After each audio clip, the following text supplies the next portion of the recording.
Baiklah, selamat pagi teman-teman semua, teman-teman di seluruh tanah air, baik yang di Jakarta dan seluruh kepulauan di Indonesia. Tentu juga selamat pagi kepada teman-teman yang di luar negeri ya, di Tagu, di Tongkang, di kapal kargo, kontainer, dan lain-lainnya. Juga mari kita sapa semuanya. Selamat pagi teman-teman, teman-teman seluruhnya seprofesi maritim di laut, di kapal, di kantor, di diklat pelayaran maupun perusahaan pelayaran yang sangat kami banggakan. Tentu sesuai SOLAS SDW Amandemen 2010, ada persyaratan yang sangat ketat, bahkan sangat banyak bagi pelaut. Selamat pagi, Assalamualaikum warahmatullahi wabarakatuh. Salam sehat sejahtera dan mohon izin ya, saya berkenan diri sebagai perwira pelayaran niaga, marine spesialis, dosen ilmu pelayaran, dan marine surveyor, juga penulis buku ajar maritim Indonesia. Pada kesempatan ini, kesempatan yang sangat baik ya, hari Selasa tanggal 20 Juli 2021. Mohon izin kami juga mengucapkan selamat Aidil Adha ya, tahun 1442 Hijriah. Semoga kesalahan, lahir batin, juga dosa-dosa kita diampuni oleh Yang Maha Kuasa. Tentu sebagai manusia banyak kekurangan, banyak kelemahan, baik disengaja maupun tidak disengaja. Saya teringat kepada teman-teman yang sudah mendahului kita, sudah sampai garis finish. Tentu kita yang masih hidup, berbuatlah baik dan berbuat baik. Itu pun belum tentu istimewa baik, tapi tetaplah berbuat baik. Kita lanjutkan, selamat buat semua teman-teman yang menunaikan ibadah merayakan Aidil Adha, rayakanlah dengan hati yang menghadap Yang Maha Kuasa. Bagi teman-teman yang keyakinan lain juga tetap menghormati, karena ini adalah ibadah bagi seluruh dunia. Ya, mari kita lanjutkan lagi. Terima kasih dan kita sampaikan salam sehat untuk keluarga-keluarga, teman-teman, sahabat-sahabat, saudaraku juga ya, dan seluruhnya yang tidak bisa kami sebut satu persatu. Kita mendasari situasi di kehidupan dapat memberikan sesuatu yang baik. Baiklah, mari kita lanjutkan bedah buku ya, tentang manajemen keselamatan keamanan maritim. Ini hak cipta dilindungi oleh undang-undang, ISBN juga ada ya, yang ditulis atau materi dari tiga. Saya sendiri sebagai penulisnya, kemudian dibantu oleh tambahan materi dari Kolonel Laut Sugito, MSc, dan Dr. Insinyur Desa Simatupang, MSc. Ya, inilah lanjutan. Ada pertemuan yang ketujuh. Mari kita simak, ya, waktu yang singkat ini kita manfaatkan sebaik-baiknya. Bedah buku profesi ini adalah menjadi tanggung jawab top manajemen, baik yang di kapal, di pemilik kapal, di biro klasifikasi, di jasa bandara, pejabat pemerintah yang terkait dengan kapal, keselamatan kapal, juga shipyard semua yang terkait tentu punya pembahasan masing-masing. Ya, jadi kalau satukan melengkapi supaya kapal tidak mengalami kecelakaan di laut ya, dalam bentuk mesin rusak, dalam bentuk kandas, tenggelam, terbakar, korban nyawa, kargo hilang, kapal tenggelam, dan selanjutnya banyak sekali. Materi yang kita bahas adalah tentang keselamatan kapal, peradilan dan mahkamah pelayaran, kesehatan dan karantina, penyakit karantina, ordonansi karantina, juga pencegahan penyakit menular. Ini sangat banyak sekali ya. Tentang keselamatan tadi sudah saya sebut, tentang peradilan dan mahkamah pelayaran ini pun juga kami ingin mengupas sedikit, ya tentu tentang kode etik laut, kesehatan karantina yang sampai sekarang pun terjadi COVID-19 di darat maupun di laut. Banyak teman-teman kami yang menjadi korban di atas laut. Ya. Saya teruskan, mari kita sambung ya, sebagai perkenalan sudah lama, 2 minggu lebih saya nggak muncul di dalam pelajaran ini. Ini merupakan mata pelajaran berdasarkan PK 07 BPSDM. Ya. Nah, kita, saya alumni dari Semarang, dari Jakarta, dan dari BP3IB.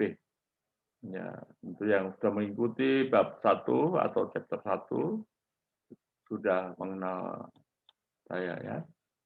Keselamatan dan keamanan. Nih, coba. Dalam hal ini mencakup keselamatan jiwa, kapal, harta benda, dan lingkungan baik di pelabuhan, di laut, atau selama kegiatan bongkar muat.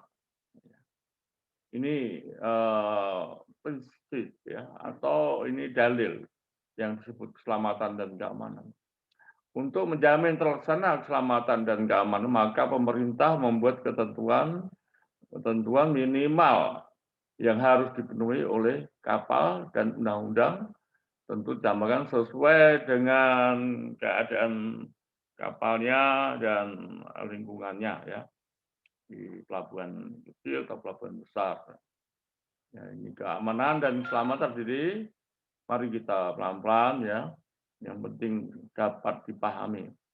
Keselamatan kapal untuk memastikan pelaksanaannya, maka diberikan sertifikat-sertifikat yang menyangkut konstruksi dan keselamatan bagi bukti telah memenuhi persyaratan-persyaratan baik nasional maupun internasional. Ya. Jadi tidak hanya sertifikatnya yang tetap berlaku, tapi dalam praktiknya juga harus dijalani dengan benar. Ya. Dalam rangka pengawasan kapal secara teliti, maka didaftarkan dan ditunjuk suatu biro klasifikasi.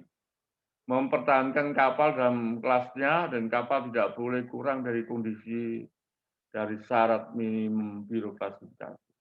Saya mohon maaf singgung biro klasifikasi karena ini berperan sangat penting. Kalau boleh dibilang biro klasifikasi yang bertanggung jawab penuh tentang kapal telaga. Ya mohon maaf aja karena kenyataannya ada biro klasifikasi internasional dan nasional, dan peraturannya regulasi sama, tetapi oknum-oknum tertentu yang tidak memeriksa kapal setiap tahun dengan benar, ya. Bukan dengan baik, dengan benar, ya. Dan itu artinya memenuhi ketentuan regulasi. Keselamatan kerja pada umumnya diatur oleh Departemen Tenaga Kerja, ya, dengan undang-undang, perburuan, dan peraturan keselamatan kerja yang sumber internasional berasal dari ILO. ILO itu salah satu organisasi di bawah PBB, ya setara dengan IMO juga, tapi saya katakan yang terbesar adalah IMO ya. ILO International Labour Organization ini juga bertanggung jawab tentang standar gaji bagi semua pelaut di seluruh dunia. Ya.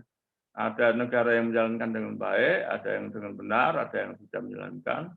Nah ini perlu dipantau. Siapa petugasnya ILO? Untuk kalau di negara kita juga diteruskan oleh Kementerian Tenaga Kerja. Jadi ini sangat penting karena ini juga mempengaruhi yang disebut keselamatan kerja. Ya, saya paksa juga mudah-mudahan tidak salah menyinggung semua bagian yang terkait dengan keselamatan. Selain itu dibuat pula peraturan-peraturan tentang persyaratannya. Ya. Secara internasional ada ya, secara nasional pun ada. Kita mengarah ruang lingkup di keselamatan pelayaran. Ya, jadi tidak meluas keselamatan yang di darat itu ya tentu ada bagiannya sendiri. Keselamatan di bagian udara ya angkatan udara atau pesawat terbang ada sendiri. Dalam hal ini adalah keselamatan pelayaran. Ya. Jadi untuk di lautnya masang rambu-rambu, suar dan tanda lainnya di daerah-daerah yang membahayakan. Ya. Membentuk Jabatan Hidrografi Angkatan Laut yang menangani perpetaan. BPI, buku panduan bahari, dan buku pasang surut. Mengeluarkan peraturan mengenai persyaratan pengawasan dan menavigasikan kapal. Mengangkat pejabat bandar untuk mengontrol kapal-kapal apakah telah memenuhi ketentuan tentang keselamatan. Siapa teman-teman pejabat yang terkait ya diharapkan ikut mengoreksi. Barangkali saya salah, saya punya dasar referensi yang kuat. Ya paling enggak ada 10 sampai 15 buku yang bicara tentang keselamatan pelayaran. Ya, mari dan jaga sedikit keselamatan muatan dan penumpang. Ya. Muatan dan penumpang. Sebenarnya kalau ini urutannya keselamatan jiwa dan muatan lebih tepat itu ya. Pemerintah mengatur mengenai keselamatan muatan dan penumpang dalam Kitab Undang-Undang Hukum Dagang yang sudah ada sebelum Indonesia merdeka sudah ada di awal ya. Tanggung jawab mengenai nakoda yang sangat begitu banyak. Nakoda boleh saya katakan adalah satu jabatan yang tidak ada duanya di dunia ini. Ya. Selain jabatannya terhadap kapal, juga terhadap jiwa manusia yang jumlahnya banyak, bahkan ada yang tidak mengerti kapal, misalnya kapal penumpang yang sangat kredit, dan muatan itu tertuang di dalam tanggung jawab nakoda yang secara terpisah kami sebutkan tersendiri. Dan selain itu juga nakoda sebagai notaris, sebagai jaksa, sebagai membuat akte kelahiran, akte kematian, akte pernikahan, dan seterusnya masih banyak lagi yang tidak dimiliki oleh pejabat lainnya. Baik nasional maupun internasional selama tidak bertentangan dengan undang-undang. Oke ya, kami lanjutkan lagi. Nah, mari. Ini kesehatan juga tidak terpisahkan dengan kebersihan. Kita bisa lihat ya, keselamatan itu jadi juga harus menjamin manusia-manusia sehat. Kita bisa lihat salah satu dapur di kapal kami, yang kapal besar ya, yang 65.000 ton. Terus saja kapal ini saya sangat salut. Ya, kapal dari perusahaan nama kapal Ocean Venture, kemudian diganti nama Pelita Bangsa. Kami beli dalam kondisi 25 tahun masih keadaan bagus seperti ini. Jadi ini sudah lebih dari 25 tahun dapur tetap bersih. Nah, saya anggap bisa menjadi contoh kepada semua kapal-kapal di seluruh dunia, terutama kapal Indonesia, supaya menjaga kebersihan di dapur kita ya. Biasanya ini tidak terlepas dari komandan ya, dari top manajemen yang setiap minggu memeriksa kebersihan dapur, kamar-kamar, semua bagian yang di mana ada tempat kerja ya. Nih coba yang kedua, aduh bagus sekali ini ya. Ini boleh menjadi profil ya untuk bab ini. Dapurnya bersih sekali, dan senang sekali, makan pun enak. Di tempat acara makan juga sangat bersih. Ya. Saya nggak jelaskan terlalu jauh di sini. Yang pasti kesehatan merupakan bagian yang tidak terpisahkan dengan keselamatan. Ya, badan yang sehat, berpikir yang sehat, kata beliau para tokoh-tokoh dulu ya. Di dalam badan sehat, untuk pikiran yang sehat. Mari kita lanjutkan peradilan dan mahkamah pelayaran. Jenis pelanggaran bersifat kejahatan dan kriminal, contohnya penganiayaan, pencurian, pembunuhan, dan lain-lain, ini terjadi di kapal. Saya banyak pengalaman seperti ini, penganiayaan ada juga, pencurian ada, bahkan pembunuhan orang kita di Jepang juga ada ya. Pelanggaran kasus perdata, penyimpangan mengenai ganti rugi, asuransi, dan lain-lain. Pelanggaran yang bukan kejahatan. Ini perlu disikapi, kelalaian pembuatan buku harian kapal, ini jangan lupa ya, chief engineer maupun Malim 1, buku harian kapal ini mutlak ya, ditandatangani oleh kepala departemen dan diketahui oleh nahkoda. Ya, tanpa surat lengkap, ya, ini hindari semuanya bisa dipenuhi dengan benar. Pelanggaran terhadap keselamatan pelayaran sudah cukup banyak sekali. Mari kita lanjutkan lagi. Mahkamah pelayaran melalui kesempatan ini kemungkinan saya kurang lengkap, tapi mengatakan mahkamah pelayaran itu bagian dari beliau-beliau yang mengerti keadaan kapal sebenarnya. Saya di kesempatan yang baik ini mengatakan mahkamah pelayaran kalau ada yang terdakwa, siapapun orangnya, kalau ditanya apakah seorang nakoda, KKM, Maling 1, atau perwira lainnya, bahkan anak buah, apakah teman-teman kita pelaut kepingin kapalnya rusak? Apakah kapalnya kepingin kandas? Apakah kapalnya kepingin tenggelam? Apakah kapalnya kepingin terbakar? Dan apakah kapalnya kepingin korban nyawa? Tentu siapapun, baik bagian mesin, bagian dek, bagian pelayan, tidak ingin. Pasti ya, apalagi nahkoda sebagai penanggung jawab umum untuk semua yang ada di atas kapal, baik orang-orangnya maupun muatannya dan maupun kapalnya. Ya. Ini penting sekali. Tugasnya mahkamah pelayaran itu mengadakan pemeriksaan yang objektif, ya, jangan sampai tidak objektif. Di nahkoda divonis sekian tahun itu merupakan satu tamparan yang berat bagi para pejabat. Seperti tadi saya katakan, tidak ada seorang pun yang kepingin kapalnya terbakar, tenggelam. Nah, ini yang perlu dipelajari, diteliti. Bagian penelitiannya tentu semua pejabat yang terkait berbicara dengan kapal. Berdasarkan keputusan Menteri Perhubungan nomor 3, ya, kemudian mahkamah pelayaran ada badan yang berdiri sendiri. Nah, di bawah Departemen Perhubungan. Nah, ini repotnya ya. Kalau sudah berdiri sendiri, pastinya sangat bagus, independen. Tapi di bawah pemerintahan pasti terjadi birokrasi yang sampai sekarang ini tidak benar, ya, membuat hal-hal yang bisa ditawar-tawar. Ini kebenaran bisa ditimbangkan, tidak objektif.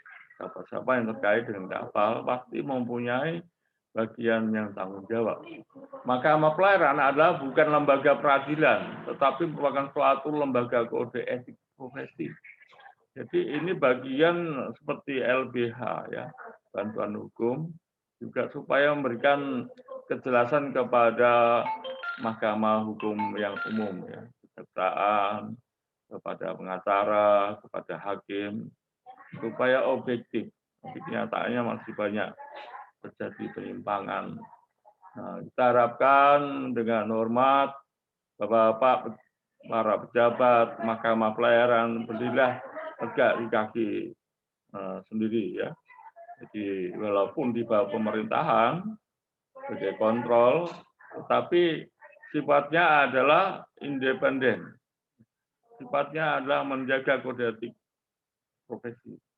Kalau toh di dalamnya ada pejabat yang bukan orang laut, tentu sesuai ketentuan mahkamah pelayaran itu ketuanya adalah mualim atau masinis ya, atau mantan orang top manajemen nahkoda atau KKM atau mualim 1. Ini supaya mengarah objektif. Karena ada roh ya, ada pikiran kemaritiman, ada kejiwaan maritiman, bukan membela teman-teman maritim, tapi ada sesuatu yang dimiliki kalau itu orang maritim, sama perwira ya. Ya, untuk bidang hukumnya juga dibantu dengan teman-teman dari insinyur, dari sarjana hukum, dan lain-lain itu betul. Jadi merupakan tim yang kuat, supaya negara maritim kita ini tegak. Ya. Saya sering mengatakan, mungkin salah, kita negara kepulauan, belum menjadi negara maritim yang seutuhnya. Ya, harapan kami, melalui suara teman-teman yang kami ajar, dalam 1 minggu saya bisa lebih 10 kelas orang-orang yang berbeda. Dan mereka para perwira mengusulkan supaya Mahkamah Pelayaran itu berdiri independen dan sebagian besar dari laut. Kalau tidak begitu, bagaimana menyurahkan kepada pejabat lain yang non-marine, non-maritim? Mahkamah Pelayaran yaitu mengadakan pemeriksaan terhadap kecelakaan kapal yang disebabkan oleh kelalaian atau kesalahan nakoda atau perwira kapal lainnya. Betul, satu ya. Jangan lupa ya, ini terkait dengan kapal itu terkait banyak. Berdasarkan ini, ya Mahkamah Pelayaran tadi harus berhubungan dengan yang terkait. Nah, ini salah satu contoh ya, tidak semua kapal punya metering system. Di sini bisa melihat bahwa semua offshore ya itu harus disyaratkan mempunyai metering system. Ini untuk mengoperasikan minyak di offshore yang punya pikiran kotor atau di sini minyak akan diperiksa semua kadarnya juga, airnya juga yang keluar dari offshore dari floating storage uploading bahwa satuannya sekitar bisa sampai 6 ini, 6 di belakang koma per barel. Ini sangat amat teliti, luar biasa ini. Buatan ya itu buatan Amerika ini. Metering system sebagai contoh. Artinya di tempat offshore kalau menggunakan metering system tidak ada kurang lebihnya. Di angkanya tepat. Ya. Bayangkan 1 barel atau 1 liter aja dibagi 4 berarti tinggal berapa tuh bagi 10 berarti desiliter ya, sentiliter itu baru 100 ya, kalau dibagi 1000 mililiter. Ya. Kalau bagi 6 ya 1/100 mililiter masih dihitung. Ini kira-kira kita bisa membayangkan ada alat ukur yang sudah terjadi dari zaman dulu. Ini di kapal yang tadi ya. Nah, mari kita teruskan lagi. Struktur organisasi Mahkamah Pelayaran secara singkat, kami untuk pengenalan buat teman-teman ya sekarang berlaku ada sesuai dengan Peraturan Pemerintah Nomor 1 Tahun 98. Ya, persyaratan untuk ketua dan anggota Mahkamah Pelayaran dapat seorang ANT 1 maupun APT 1 dan sarjana hukum atau sarjana teknik perkapalan. Jadi ini harus sinergi ya. Kalau ANT 1 nggak ada ya jomplang. Jadi harus ada ANT 1, APT 1 sebaiknya sarjana hukum dan sarjana teknik perkapalan. Dan untuk sekelasnya harus dipimpin oleh seorang sarjana hukum. Itu bagian ANT 1, APT 1 juga sebaiknya mempelajari tentang sarjana teknik, ilmu teknikan, dan hukum. Berdasarkan P1 itu, PP ya, Peraturan Pemerintah Nomor 1 dan Instruksi Menteri Nomor 5 Tahun 2017, ini berarti yang terbaru, tentang persidangan susunan anggotanya adalah menjadi ketua, majelis, dan sekretaris. Saya sangat concern bahwa di dalamnya harus ada ANT 1 yang profesional, ya, ATT 1, ANT 1 yang profesional dan mengenal teknik dan mengenal hukum, ya, tidak mutlak hanya mengenal kapal saja, supaya diangkat jadi pejabat Mahkamah Pelayaran. Ini harapan kami supaya jiwa kemaritiman sinergi dan ditegakkan. Nah, ini secara gamblang, satu merangkap anggota itu adalah ANT1. Sebaik-baiknya adalah ketua ya ANT1 dan APT1. Itu pun ketua harus ANT1 yang pernah menjadi nakoda kapal besar. APT1 juga seorang yang pernah menjadi KKM kapal besar. Ya. Kalau tidak pernah menduduki nakoda atau KKM ya saya kira paling tidak nih ANT1 juga Mualim 1 minimum. Kalau masih S2 belum ya. Jadi pernah menduduki kepala departemen sehingga ada kepemimpinan yang bisa ditegakkan ya, objektif, tidak hanya kenal-kenal orang atau sebaliknya. Ya, sekretaris tadi disebutkan jasa hukum, anggota sebaiknya anggota PBNI ya. Jadi cukup panjang nih, kita singkatkan aja. Teman-teman bisa melihat melakukan wewenang Mahkamah Pelayaran melakukan pemeriksaan lanjutan yaitu kejadian yang di kapal ya. Sebab terjadinya ini bagaimana kalau melihat sebab terjadinya kecelakaan kapal kalau bukan orang kapal ya. Kesalahan-kesalahan perwira yang tidak layak menjatuhkan sanksi terhadap nakoda. Pasti nakoda tidak ada berdiri sendiri ya.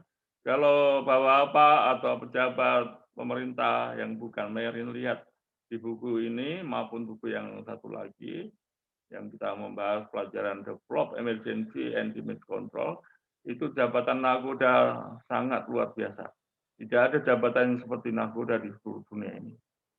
Yang saya breakdown ada 35 ditambah 7 tak eksternal tanggung jawab nakoda ya.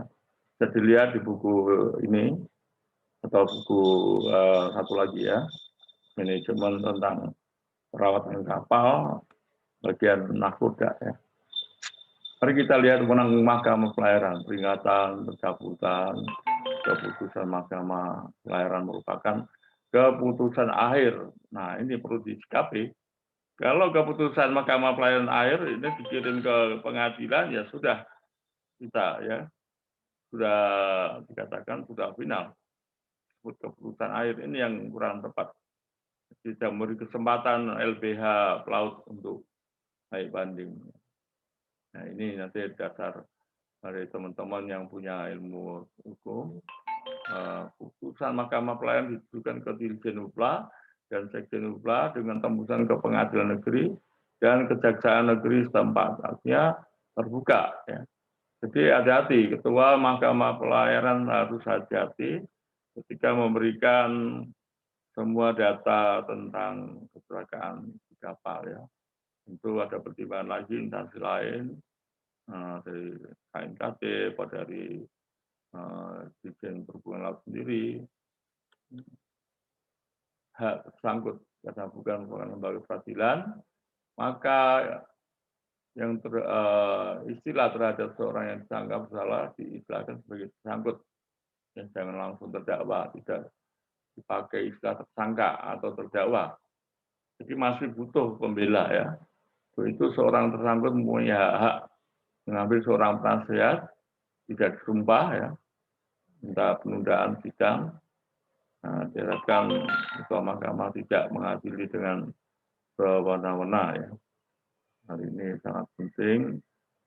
Sekali lagi ya, tujuannya menegakkan kepentingan maritim seluruh Indonesia.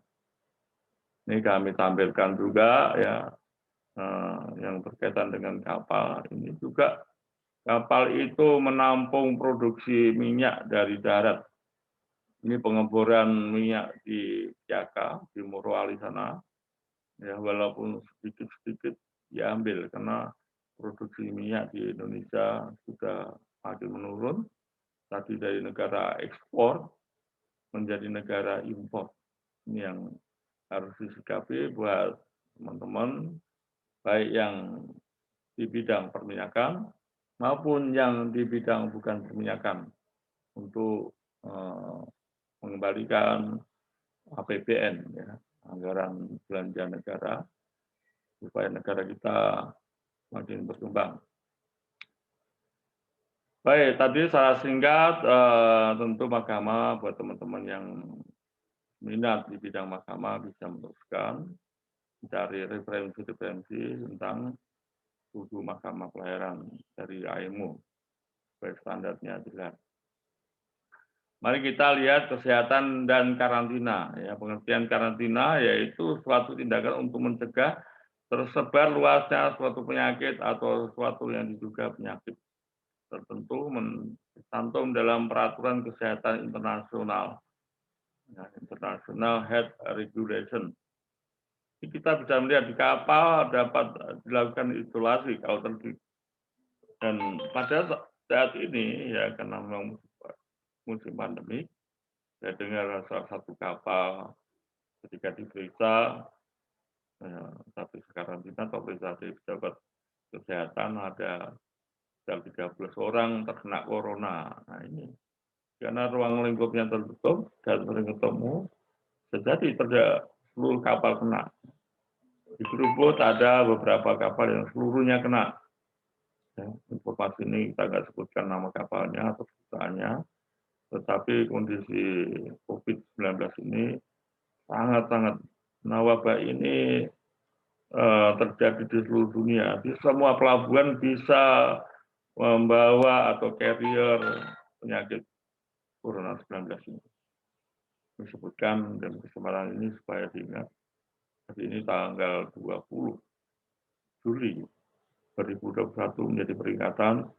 Mudah-mudahan kita selalu mudah-mudahan di hari yang baik ini, hari Raya Idul Adha, kita mohon ada yang puasa supaya tidak terjangkit meluas, semakin melungkas corona di atas kapal maupun di darat. Ya, aminkan semua, mudah-mudahan ya. Saya nggak tahu bagaimana lanjutannya. Istilah karantina ini bisa dibaca dalam buku karantina khusus, tapi ini tidak terlepas dari kesehatan orang kapal. Saya lanjutkan lagi, kapal tersangka ya, dan seterusnya kalau menular selama pelayaran, waduh, ya, sampai di mana-mana, jangan sampai kapal terjadi membawa penularan kepada pelabuhan-pelabuhan yang steril ya. Ini penting bagi teman-teman pelaut supaya juga menjaga kesehatan, menjaga jangan sampai kena wabah menular, dan harus menjaga lah. Kami tidak bisa bicara lebih panjang, karena karantina itu berlaku internasional. Dulu itu sebelum ada pejabat karantina naik kapal, tidak boleh ada sebuah kapal pun dikunjungi oleh agen, oleh owner, oleh dia. Karantina harus periksa sungguh-sungguh dan bendera kuning naik dan periksa baik manusianya maupun barang-barang yang di kapal, termasuk makanan.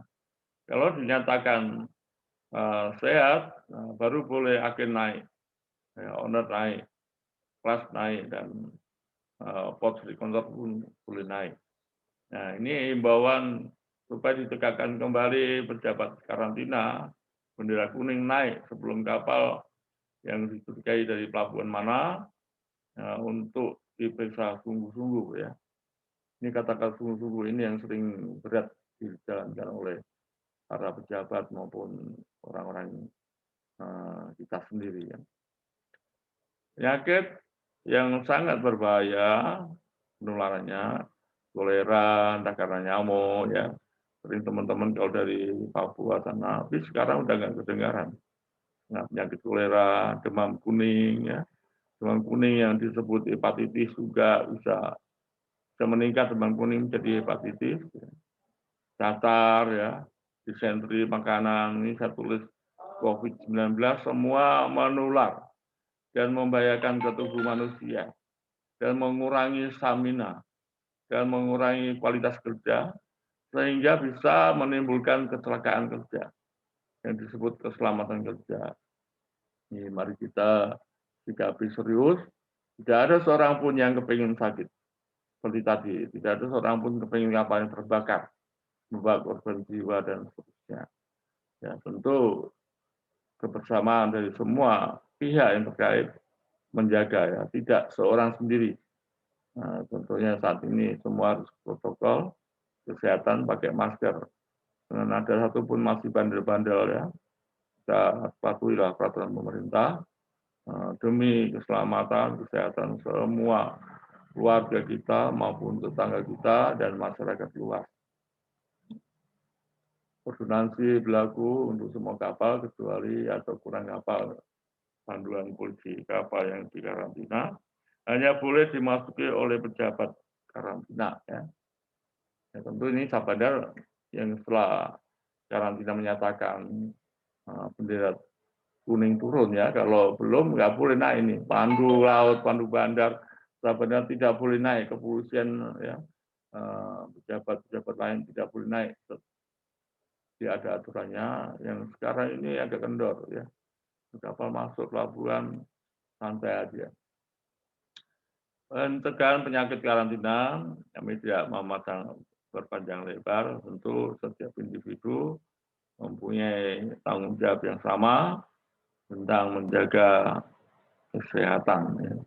Kami lanjutkan lagi, ya, nah ini sebagai pengetahuan umum, semboyan kesehatan, ini tentu para perwira, khususnya perwira dek, paling tahu ya, bendera Q, bendera W, W, bendera Q di atas bendera Q di atas bendera Delta, lampu merah, dan 1,8 meter di atas lampu putih, 2 lampu putih. Ini begitu seriusnya kode-kode dari jauh, dari kantor Sabandar yang bertingkat itu bisa melihat kapal itu ada permintaan pemeriksaan kesehatan. Baik, mulai dari yang sederhana, kami tampilkan ini ada tempat-tempat sampah yang dibagi-bagi ya. Jadi untuk tempat sampah yang mengandung bisa hancur, makanan dan sebagainya, tempat sampah yang mengandung plastik ya. Ini kapal kecil nih padahal ini sudah melakukan hal yang sama, tapi ini kerubut. Jadi ada penumpang-penumpang liar, penumpang-penumpang yang tidak mengenal peraturan di kapal, ya. Nah, kemudian sampah-sampah yang mengandung logam dan seterusnya. Tidak sulit, tapi budaya tentang kesehatan itu ternyata nggak gampang. Ada 1-2 yang nakal, yang tidak disiplin, bisa membuat kapal tidak baik. Harapan kami mulai dasar, mulai yang muda-muda ya, yang hobi rokok, misalnya buang puntung rokok jangan sembarangan tempat. Ya, kami mengingatkan buang di asbak. Saya dulu merokok dari bujangan sampai umur 40 merokok total, merokok ya lumayan. Setelah umur 40 stop total. Diharapkan teman-teman yang masih merokok ya stop total. Paling enggak di usia 40 ya, setengah umur kita kalau pengen umur 80. Dan kemarin kami singgung juga rokok 2 bungkus apalagi di Samsu bisa untuk membeli 1 buku yang isinya tentang kemaritiman. Jadi lewat ini kesempatan ini juga coba rokok 2 bungkus bisa memberi kesenangan anak-anak kita. Ya, apalagi yang gajinya pas-pasan ya. Stoplah rokok itu. Kalau nggak bisa stop ya 1 hari 1 ya. Mungkin masih masuk akal 1 hari 1. Karena saya pernah merasakan rokok. Itu pun tidak boleh buang sembarangan ya. Di kamar mesin ada puntung rokok. 1 puntung saya tarik sampai dapat siapa yang merokok dan kalau masih bisa diperbaiki ya kita nasihati, nggak bisa kami turunkan. Jangan gara-gara rokok sebatang hutan seluas berpuluh-puluh hektar terbakar. Ya. Kalau hutan masih bisa lari, kalau di kapal mau lari kemana? Ini jadi alasan kuat saya akan minta nakoda diturunkan orang yang membuang puntung rokok sembarangan. Tinggal nakoda masih bisa nasihati atau tidak. Ya, ini sangat penting. Jadi kita sediakan smoking room ya untuk recreation room, disitulah di kamar tidak boleh merokok. Nih, kami hidup di kapal tanker, 26 kapal tanker saya jalani, dan jangan biasakan merokok di kamar. Sudah banyak contohnya. Nah, kebakaran nggak apa-apa, tapi kalau membawa korban nyawa, aduh, kan menyesal seumur hidup. Dan yang nakoda yang salah, dan masuk hukuman di mahkamah yang tadi. Oke, dalam nah ya diberi kesempatan mikir. Apa betul Pak Yusak bicara ini? Seluruhnya adalah ilmu terapan. Dan saya alami, baik pengalaman saya, juga pengalaman teman-teman di dalam kelas. Sekali lagi saya katakan setiap minggu, ya bahkan sekarang Sabtu pun juga masuk, itu lebih dari 10 kelas perwira siswa yang saya ajak, baik di PDIP maupun SDIP, semuanya pasti ya, satu kelas itu membawa keluhan, membawa harapan, membawa apa ya masukan supaya tolong Pak yang terkait dengan kapal dengan mudah bicara sebelum adakan penelitian. Ini rapat kami baik itu seorang dosen maupun seorang pejabat yang bukan dari orang kapal ya. Dan selesaikan ini tentu masih banyak pemikiran apakah kita negara pulau atau negara maritim. Ya, Anda sendiri yang menjawab nanti ya. Masuk dari Kementerian Maritiman, Kementerian Perhubungan, dan kementerian lainnya yang terkait mungkin tenaga kerja, dalam negeri, luar negeri, dan seterusnya, boleh menilai kalau sudah mikir. Nih ya, contoh aja nih. Niat saya adalah baik, supaya kita ada gerakan perkembangan negara maritim ya. Baik, ini agak cepat ya, selama 40 menit. Modul 7 ini sudah dipelajari secara singkat. Bila Anda berkenan dengan modul 7, kita akan masuk modul 8. Tetapi sebelumnya, tolong subscribe dulu, tanda like, ya, tekan tombol subscribe ini adalah satu respon, baik positif maupun masih ada negatifnya. Yang ingin berbagi dengan yang lain, sharing. Ini 100% halal, 100% ikhlas, 100% bisa diolah oleh teman-teman kita yang berkewajiban, berkepentingan, dan bertanggung jawab. Dan yang mempunyai kewenangan dan untuk memperbaiki kondisi kita ini. Salam sehat, semangat, sukses. Wassalamu warahmatullahi wabarakatuh. Terima kasih. Sampai jumpa di bab ke-8. Sekali lagi, terima kasih yang sebesar-besarnya. Sampai jumpa berikutnya. Amin.